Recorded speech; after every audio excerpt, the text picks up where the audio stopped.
I'd like to call this meeting a special meeting of the Urbana City Council to order. Will the clerk please call the roll? Ms. Wu, Here. Ms. Hersey, Here. Mr. Brown, Here. Mr. Roberts, Here. Mr. Colebrook, Here. Mr. Miller, I'm here. Mayor Marlin. Here. We have a quorum. Next item on the agenda is public input. Does anyone wish to address this meeting of the Urbana City Council? I see Brian Dunn. Hello, my name is Brian Dunn. I'm from Champaign. I see on the agenda here, there will be a draft traffic stop pilot program procedural guidelines. I'm glad that that's something that is being looked over. It reminded me of a meeting from 2017. And let's see, just real quick here. I just want to bring up some audio for everybody to listen to.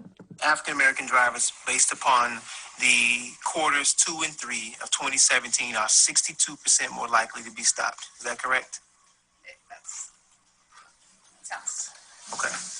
So I'd like to know, based upon that 62% of being more likely to be stopped, and based upon the 56% more likely to be stopped over the last 5 years, what is the economic impact based on those percentages of the African-American community? So we know, our country and our community's history with segregation. We know how that has led into the Urbana Police Department's explanation as to why African Americans are being pulled over more instead of just explicitly stating, that they're racist and, that is a problem in and of itself. And I think that what Aaron Amons brings up there is a great point of, it's great to talk about what we're going to do moving forward, but there is obviously a debt that needs to be paid, because just the fact that we're making these changes shows that we've been operating in this unjust system for, basically the entirety of the time we've had a police force here. And, I don't think we ever really did calculate the economic impact that this disparity in traffic stops has caused. But I'm sure that in multitudes of occasions, it has severely impacted families. It's probably ruined lives, and it's something that happened along racial lines. So I think that if Urbana wants to take this issue seriously, it needs to explicitly address the racial economic impact that has, been burdened upon the African-American community at the fault of city policy. Thank you.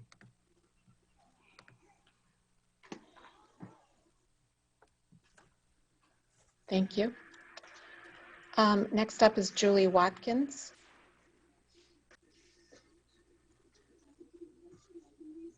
Hello, can you hear me? Yes. Hi, I'm Julie Watkins. I've lived in Urbana since 1976. I'm speaking because last week there was discussion about the one door program coming up and listing credentials and trying to dispute some other public comment. The difficulty I see is that this project was introduced and apparently will be run by Urbana Police District. UPD organized it. UPD will apparently be the gatekeeper. If I'm understanding this correctly, UPD intends to refer to one door rather than one door responding, responders calling on police as needed. UPD has been problematical for many reasons lately. The traffic stop disparity, I will be listening to that. The Aaliyah Lewis issue, that's still up in the air as far as I know. There's the reported stifling of youth comment in the listening sessions mentioned by multiple public comment in multiple previous meetings. And I haven't heard any council response to those reports. this is an issue of trust. I wish you would address if One Door is going to succeed rather than, as some people are being afraid of, is another way for UPD to continue to control too much of Urbana taxpayer funds. So when the council is trying to say one point of view about One Door and not really addressing specific issues raised by specific people or specific groups, that seems to be saying that those concerns don't really matter. And that concerns me. Another matter, I want to thank Alan Axelrod for his regular reports during public comment. It's one of the reasons I listen to council meetings. That's one of the proofs that our community cares about vulnerable people. And another proof is the township vote, where the voters said by a margin that we would increase our taxes for the sake of people who need help. I will be listening for reports on housing issues. There were housing issues items last week. I hope those plans will be sufficient, but between COVID and winter, I hope you will be ready to add more if necessary. It'll be the right thing to do. And the township vote show that this is what our community wants. So I want to thank you to all public commenters and thank you to the council for considering these matters. Thanks. Thank you. Next up is Tracy Chong. Hi, can you hear me? Yes. Hi, I'm Tracy Chong from Urbana. I want you guys to think carefully why Mayor Marlin is nominating Eric Sachs and what is needed for the problems Urbana is facing right now and in the future. I don't know Mr. Sachs personally and have never interacted with him personally. However, I did hear him speak at the Plan Commission meeting on November 5th, where he spoke in opposition of a very well thought out development in my neighborhood. One of his reasons for opposition was, quote unquote, this is what he said, the student population at the university has essentially been flat for the last 10 years, so there is not a great need. However, he seems to contradict himself while applying for this position when he said that he is a data-driven person and gave numbers regarding the increase of student population by over 10,000 in the last 10 years. I guess what I'm saying is, I don't trust Eric Sachs to represent my ward. I don't trust someone who claims he is data-driven, but is willing to use data in a dishonest way to sway decisions. The last thing the people of Urbana need right now is someone on the council who is willing to do that. Once again, please think carefully what is good for the people of Urbana. I don't trust him to represent my ward. Thank you.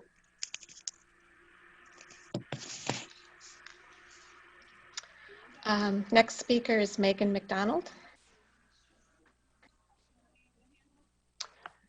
Hello, can you hear me? Yes. Alrighty.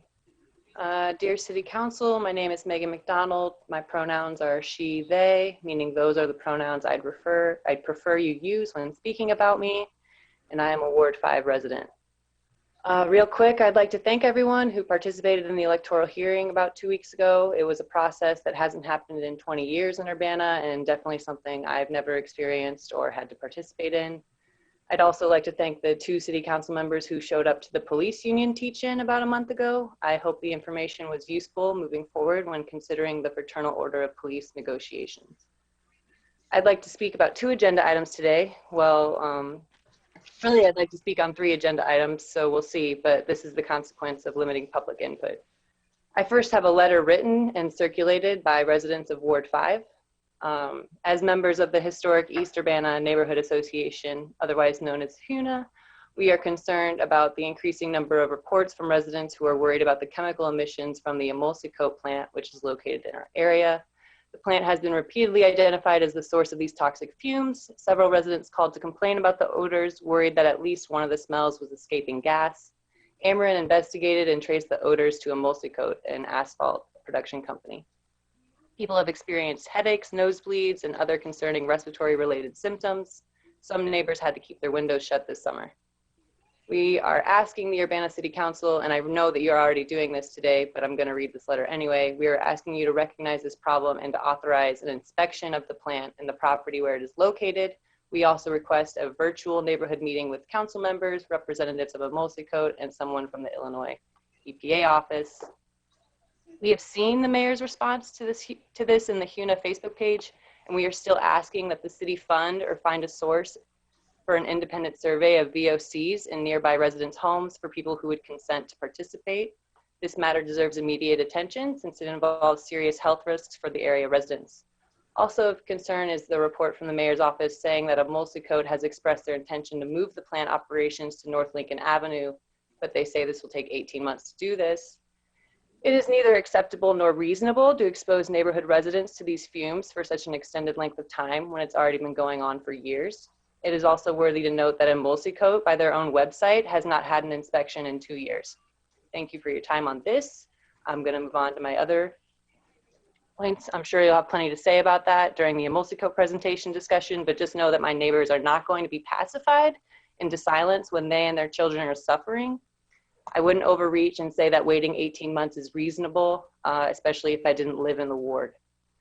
On to the next item, which is racial disparity in traffic stops. I'm not sure where to start.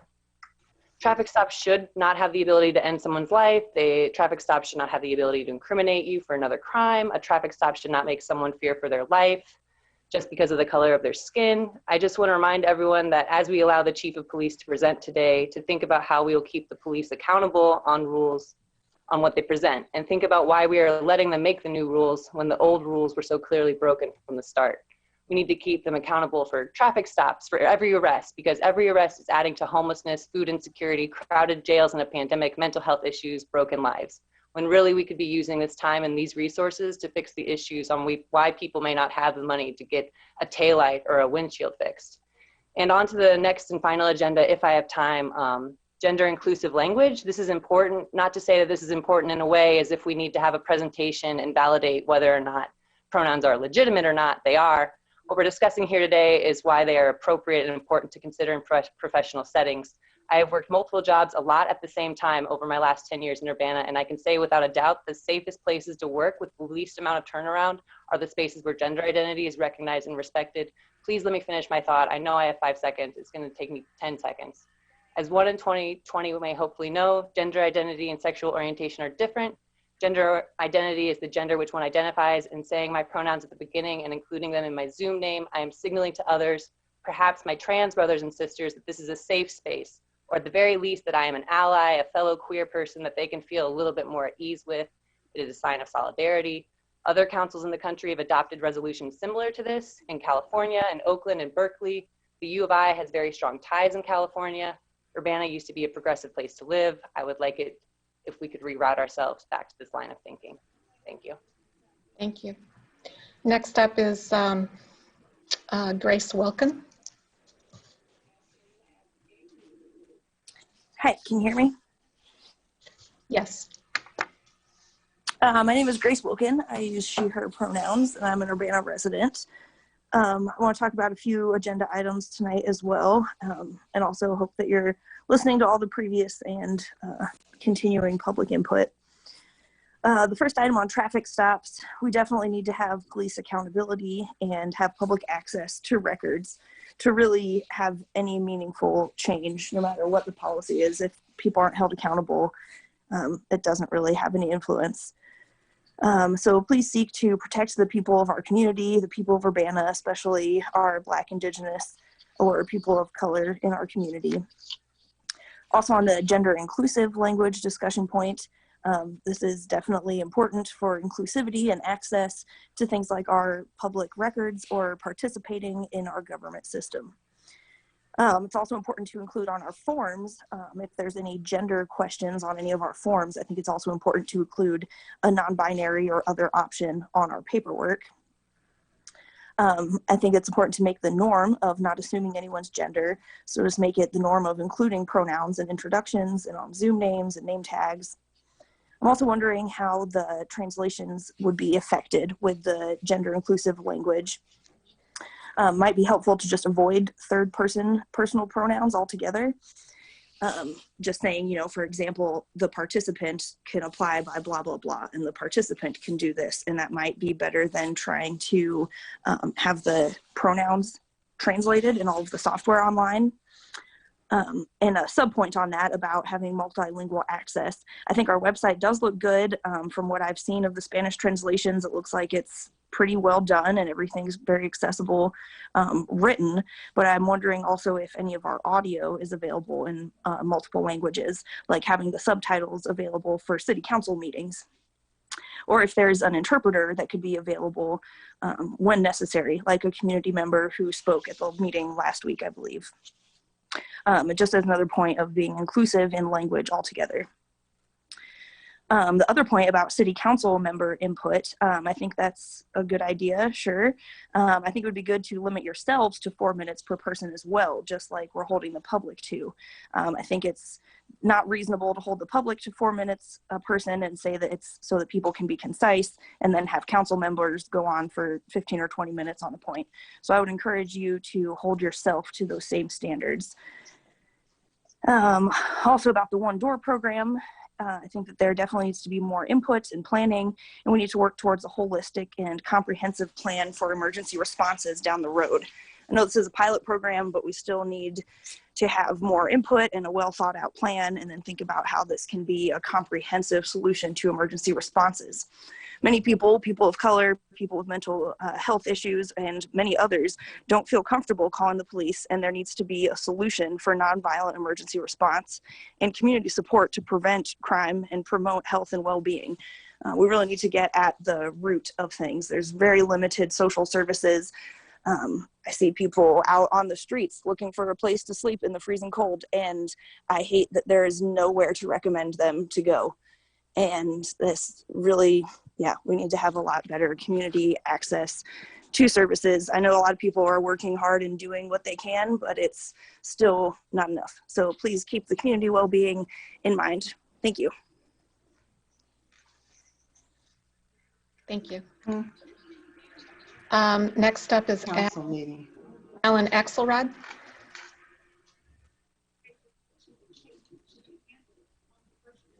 Hi, can you hear me? Yes. All right, going to state up front, I'm multitasking, so if I get derailed, bear with me. So thank you so much to Mayor Diane Marlin and all the other officials who signed an open letter for opposing utility shutoffs about a month and a half or so. We still are in a pandemic. We're still months away from complete distribution of the vaccine, and that's assuming that everything goes according to plan. The federal change in policy as it comes to evictions is irrespective to the following letter that I'm going to read. That is to say, this doesn't address the concerns that we have when it comes to evictions. Eviction cases are in Champaign County right now. So here's a letter that's already been signed by a township supervisor, numerous county board members, as well as several Democratic Central Committee persons. We, the undersigned, consist of community members and officials in Champaign County or in solidarity with Champaign County, urging for the continued suspension of evictions. Eviction cases are being carried out in the courts in Champaign County today, yet Champaign County stood up as a community back in March to suspend evictions during the pandemic through April, leading the state in pandemic protections. Since then, a blanket ban on evictions has been in effect statewide until recently, and with national protection set to expire. Several Chicago-based members of Congress have recently spoken up about the need for such protections in our country. Despite the arrival of the vaccine in our state, the pandemic is much worse now than it was this past spring. We haven't had a day below 6,000 new daily coronavirus cases from October 27th until today. This disturbing figure predates predates Halloween and the election and has continued long past. As of December 16th, Illinois has suffered 14,509 deaths due to COVID-19 and only 703 intensive care unit beds across the state of Illinois remained available.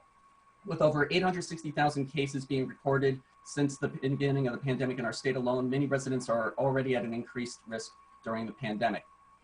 Also, as of December 16th, the Champaign-Urbana Public Health District has stated that there are 813 active coronavirus patients in isolation and an additional 1,175 persons currently in quarantine. We have only kept our numbers so low because of the unprecedented proactive and collaborative efforts between our local governments and community organizations. The vaccine's new arrival came before the economic recovery.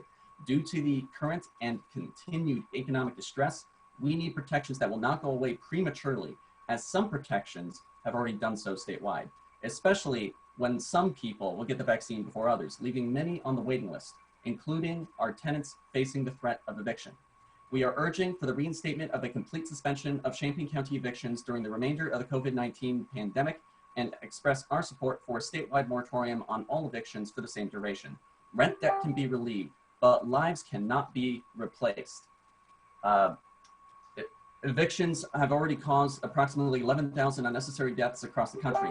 Please join us in fighting this devastating pandemic without adding another barrier to keeping people safely housed. We end with a quote, as unemployment and underemployment increase, our neighbors face utility shutoffs, evictions, and food insecurity, from Julie Lau. So the thing that I want to say is that we are going to be distributing this open letter for people to sign. We are updating only 2 figures on this thing as it relates to the good news that we had today, where we had our first day below 6,000 cases a day since October 26th or 7th. It was 4,000 and change cases. We're not out of it yet. And it took this long just for that number to dip below that really brittle threshold. This is severe. And may I remind you that we still have unmitigated water shutoffs in our community. So we have to act. Please consider signing on to this letter, and I will send an email to you all tonight. Thank you. Thank you. Next up is Deborah Liu. Hello, can everyone hear me? Yes. Great. Hi, everyone. My name is Deborah Liu. I am a resident of Ward 3 in Urbana. I wanted to comment tonight on the agenda item regarding the traffic stop pilot program.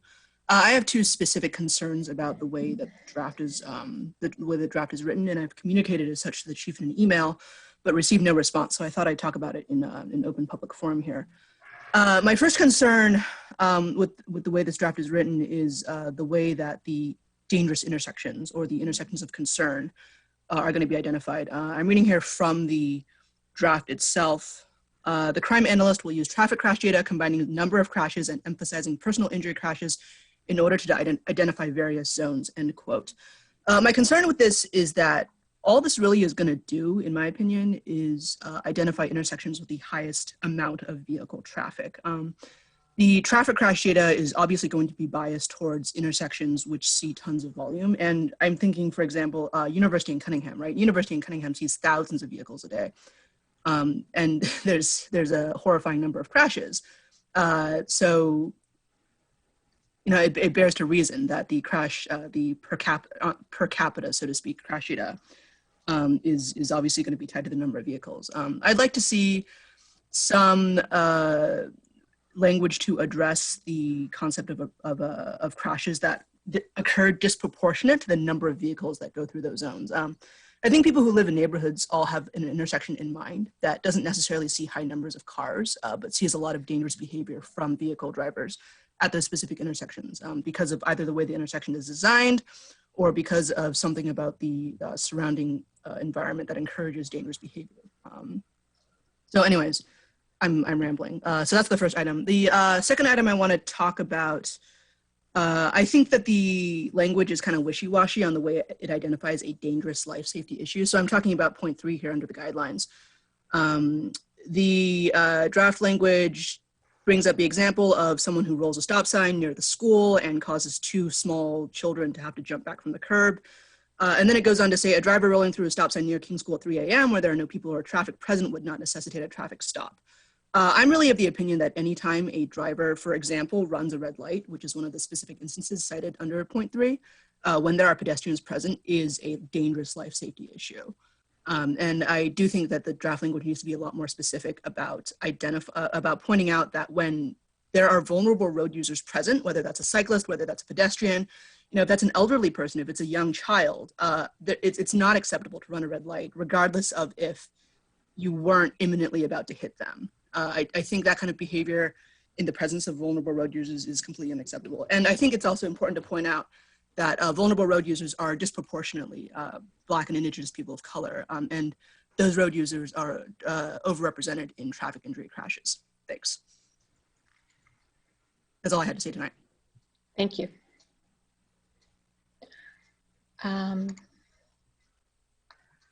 Next person to speak is Sarah Nixon.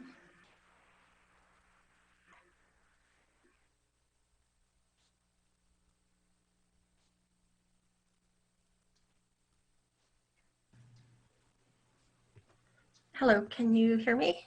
Yes. Okay. Hi, this is Sarah Nixon. And first, just before you start the clock, I have a question for clarification with regard to the 2 meeting agendas this evening. So in my public comment, I would like to address the issue of the vote that will be held tonight with regard to the vacant city council position. And I would like to offer a comment also about the one-door program. So will I have the opportunity to give a second public comment when the regular city council meeting gets underway? Yes, this is a special meeting of the Urbana City Council, and then the last meeting tonight is the Committee of the Whole, and that has a separate public input period. Thank you. So I will address the question of the vote then that will be held tonight with regard to the vacant city council position. So I understand that Mayor Marlin is recommending the city council appointment go to Mr. Eric Sachs. And I would like to ask, how do Mr. Sachs' values and experience reflect and inform the needs of Urbana? When giving his presentation at last week's city council meeting, Mr. Sachs seemed fairly to completely out of touch. His statements suggested that he has not audited any city council meetings, at least not this year. And here we are wrapping it up in a few days. And yet this has been a momentous year in local politics, especially with regard to police misconduct. But Mr. Sachs spoke about things like climate change and other issues that he referred recurrently to as issues facing the nation. Now, Urbana has little to no control over climate change and related policy. But what we need on council is an alderman who cares about Urbana's issues, knows about Urbana's issues, and is active with regard to Urbana's issues. To my knowledge, Mr. Sachs has participated in no city council meetings this year. Yet Mr. Christopher Hansen, the clear and obvious candidate for this opening, has participated at every single council meeting and every single Civilian Police Review Board meeting, and I believe every single Human Rights Commission meeting, just to name a few. In fact, those are just a few of the very long list of qualifications that Mr. Hansen brings to the table. And as you all know, he does not merely participate, he drives change and he drives reform. Now, last time you had the opportunity to fill this same vacancy, the mayor and the council passed over Mr. Hansen in favor of Julie Loud, who served only a few months and who had demonstrated sincere intentions, but no prior track record of engagement with city municipal politics and city administration. Nevertheless, the city council passed over Mr. Hansen and voted Ms. Loud in because we were told council sought diversity. Council had concerns about ushering in yet another white male alderman. Well, this time, City Council has the choice between 4 white males and does not have that excuse to make for overlooking yet again and snubbing Mr. Hansen a second time. We all know that Mr. Hansen is committed to cleaning up abuse of power in politics and policing, and is dedicated to ensuring accountability and transparency from the city of Urbana. I believe we need him on council. I believe you need him on city council, and we the people certainly need him on city council. Thank you for the opportunity to give input. Thank you.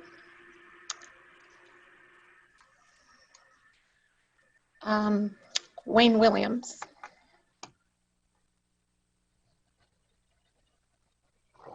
I want to thank the applicants to the Ward 2 vacancy. As someone who truly believes in and participates in many aspects of our democracy, I understand how rewarding and also how difficult public service can be. I'm not aware who is being selected, but to whomever is ultimately chosen, congratulations on your appointment, and I look forward to working with you. And while my physical office door is currently closed, my virtual door is always open.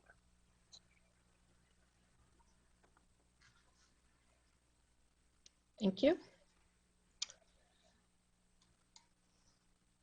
Okay, does anyone else wish to address the Urbana City Council special meeting? Okay, seeing none, we'll move on to the next item of business, which is the council member appointment for Ward 2. I'm pleased to appoint Eric Sachs to the position of Ward 2 City Council member.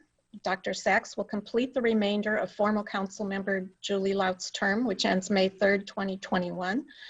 Eric Sachs has been a resident of Ward 2 for the past 10 years. He's an associate professor at the University of Illinois at Urbana-Champaign, holds a PhD in genetics from the University of California, Davis, an MS in horticulture from the University of California, Davis, and a BS in plant breeding from Cornell University.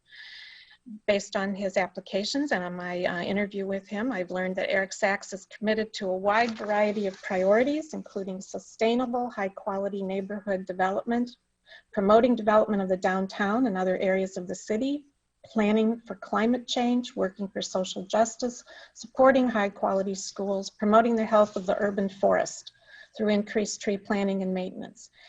He has experience leading large teams of people with diverse backgrounds to design and successfully implement large projects, and encourages the prioritization of long-term benefits over short-term gains. I believe that Eric Sachs will represent the interests of Ward 2 well, and that he'll make significant and positive contributions to all aspects of life in our community. I would like to thank all four people who applied for this position, and I enjoyed speaking with you, and I want to thank council members for their input. Is there a motion for this appointment?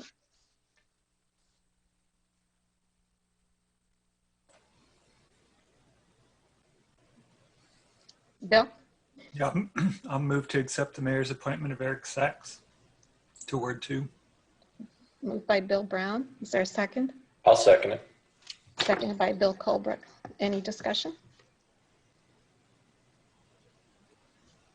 Dennis? Yes, the different candidates have different qualities which are valuable to the community. And I think that in this instance, maybe I didn't gravitate to the mayor's choice immediately, but I can appreciate the qualities of this candidate. And I'm willing to give the individual a chance to show his mettle. I think I'm looking forward to the elections, municipal elections, where other of the individuals who have applied will be candidates, and their community, the wards themselves, will be able to make a decision of who it is who represents them most clearly, perhaps most thoroughly, most progressively, most consistently, however you want to look at it. So that election will be in a couple months. And so I'll go along with this appointment at this time. Thank you. Any other council discussion? Jared? Just for the record of whatever it's worth. It's always interesting to see the folks that step forward. I'm certainly glad for 4 candidates. So it's great to see such an interest in Ward 2 for the position, considering I think we had to wait until almost a week before the last time before we even had people who put themselves forward. But I do want to express that, you know, we may not see another one of these appointments. I certainly hope that everyone who stays on the council remains on the council through May before the next council gets seated.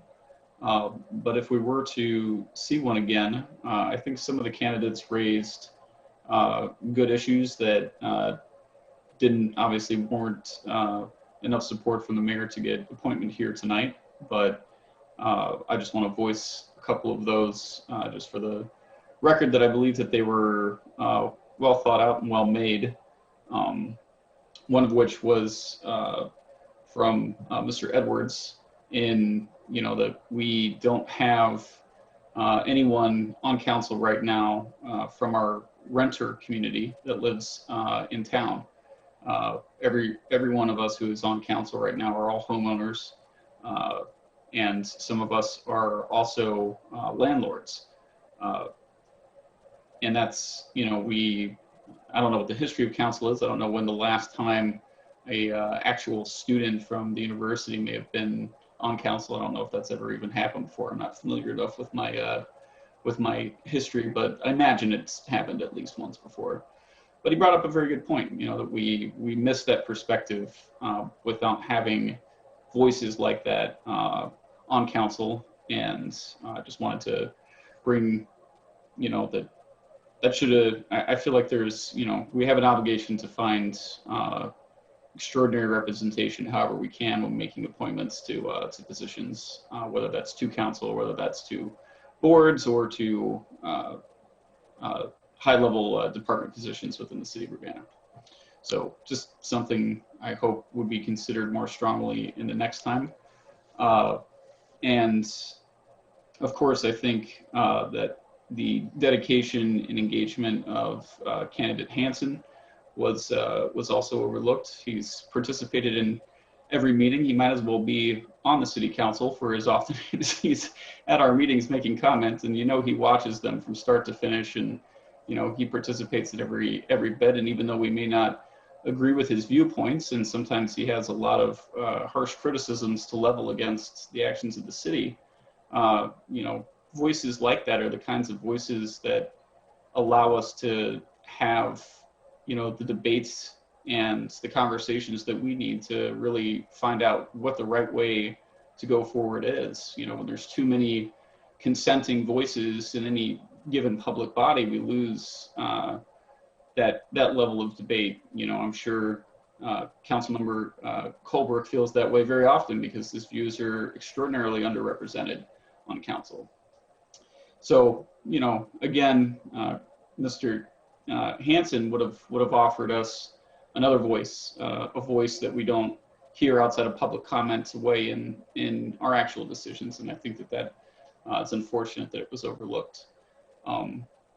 Lastly, as always, I have never stood in the way of the majority vote. I don't feel like anybody who's willing to vote or to participate in public service and to volunteer for public service deserves to be told that they shouldn't be to. So you're not going to see a no vote for me tonight.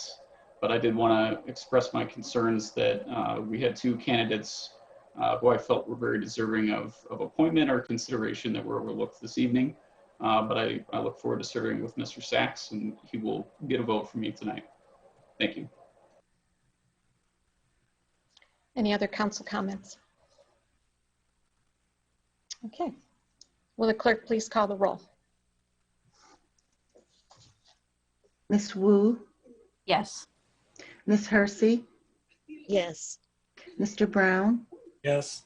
Mr. Roberts? Yes. Mr. Colebrook? Yes. Mr. Miller? Yes. That motion passes. Congratulations, Eric. And I fervently hope this is the last appointment I make this term. This is the 5th appointment for an elected seat, 4 council seats and city clerk, which is unprecedented in, I think, the history of 3 years on the council. Anyway, I would now like to administer the oath of office. We'll do this virtually. And this will be followed by, Eric will ask you to come into the clerk's office sometime next week so you can sign the certificate, but we'll issue this oath of office right now. And so please raise your right hand and repeat after me. I, Eric Sachs. I, Eric Sachs. Having been appointed to the office of City Councilman, Ward 2.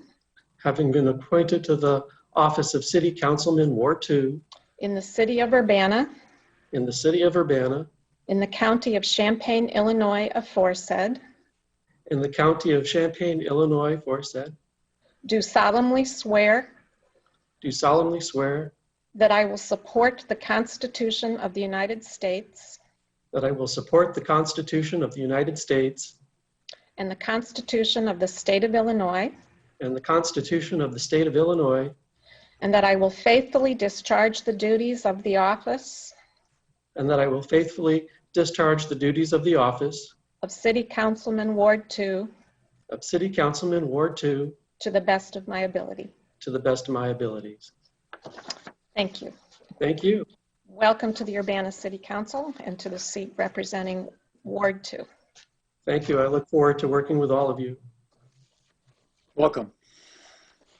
Okay. Welcome, Eric.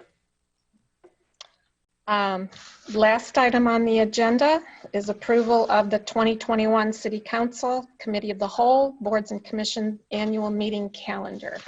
Is this the clerk's office presenting this?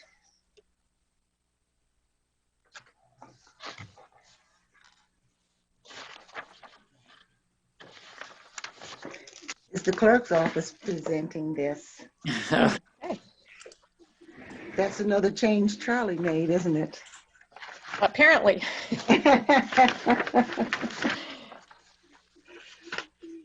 As you all know, once a year we do the annual meeting calendar that encompasses all of the committees and the council and everything, kind of meetings that you have. This is set, but it is not set in stone. If there's a need to change a meeting date or a meeting time, you can always do that. So you all have it in front of you. Is there any changes or any additions that anybody feel like they would like to make to this calendar? Jared? I have a question, and maybe Dennis can answer this because he might have looked and I didn't realize we had a link in the agenda until now. But do we notice if the Plan Commission and or the other Design Review Board, I think, or no, what am I thinking of? The Plan Commission. The Plan Commission. Was to meet before Zoning, us. the zoning? Yeah, Zoning Board of Appeals, ZBA. Were those, do we still know if those are going to come as we need them to so that we can have things come to committee of the whole based on this calendar? Well, so I didn't double check that. It's kind of a pro forma thing, and we've been practicing that this year, and I thought probably it would just be automatically applied, but it's a good question. And it would probably be figured out if we looked at the first committee of the whole and related that to the first Plan Commission meeting. It says here that the Plan Commission meets on the first and third Thursdays of the month. So if they met on the first Thursday of the month,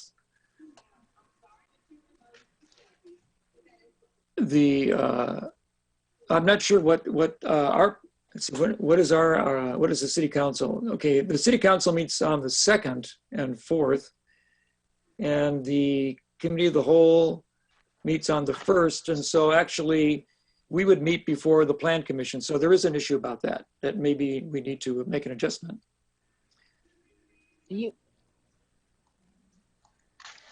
Hello. Sharice? Dennis, are you talking about, okay, because I've heard two different things, the Zoning Board of Appeals or the Plan Commission, or both? Well, I know the Plan Commission definitely, and the Zoning Board of Appeals, let's see. Jared, is that what you're talking about? The Zoning Board of Appeals, the ZBA? No, I think Plan Commission is the one we need, and it does say in this first and third Thursday after the first committee of the whole meeting. Right. Yes, the Zoning Board of Appeals meets later in the month. I think the real concern is the Plan Commission, that if they move something forward, we want it to come to our committee of the whole meeting, not to the city council directly sometimes, maybe not every single time, but sometimes. And so to make it efficient, we were asking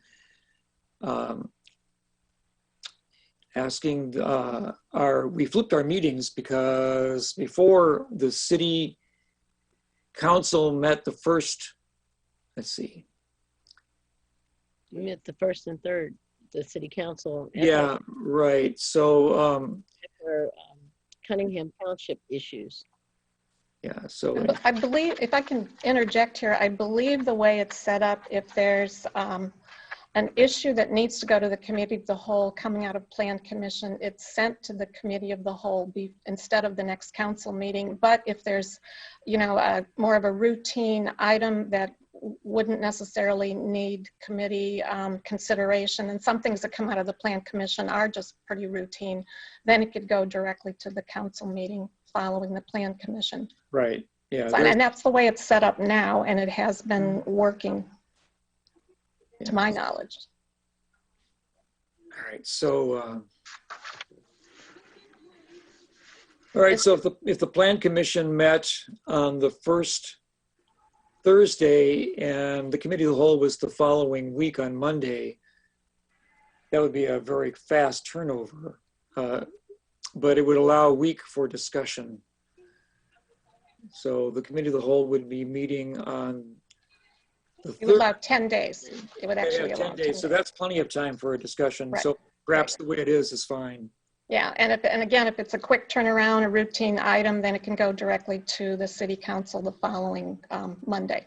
Right. An important decision from the Plan Commission doesn't need to be decided just over a weekend. It needs to have some time for the public to absorb it and for us to consider it before we begin talking about it. And that's the way it's set up now. I think we're okay on that. That's a good question, Jared. Any other comments on the calendar?